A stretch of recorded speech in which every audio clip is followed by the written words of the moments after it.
In my judgment, Daesh is responsible for genocide against groups in areas under its control, including Yazidis, Christians, and Shia Muslims. Well, Daesh, also known as ISIS, and their actions now officially deemed genocide by the federal government. There you see Secretary of State John Kerry saying that. But if this is true, then why has no action been taken yet? Here to weigh in is the director of the Center for Religious Freedom at the Hudson Institute and international human rights lawyer, Nina Shea. Thank you, Nina, for being with us. Great to be with you. Thank you. Well, could you shed some light on this? Many people are accusing the administration of being reluctant to designate a Christian genocide. Is that happening, and how do we solve this problem? Well, there has been great reluctance to do it. In fact, I'd say an unwillingness, and there have been different excuses for it, but we finally got that designation yesterday. Congress mandated a deadline for Secretary Kerry to make a decision on it, and he named Christians along with Yazidis and Shia as victims of genocide. So now this was a good move, but now he has to make it a significant move.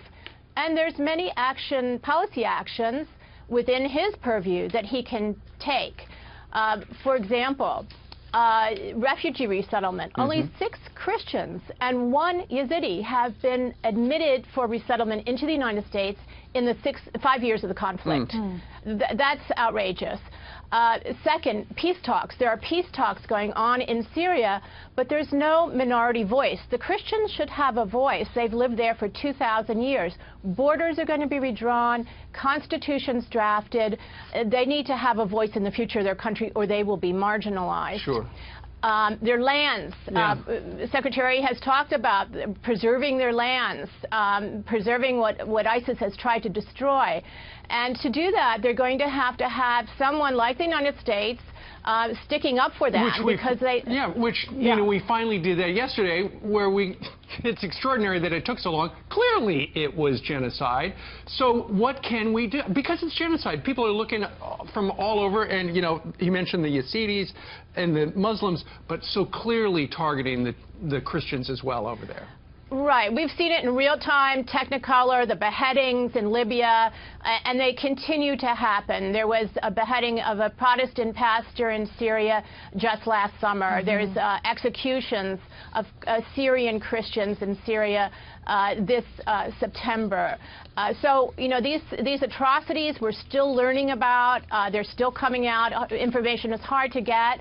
But it is happening. It's very serious. This is the most heinous human rights crime. Really, it's a crime of crime. Nina, real quickly before you go, do you think part of obviously politics come into play, but part of it in not calling it genocide was because the administration wants to, for whatever reason, downplay how awful ISIS is?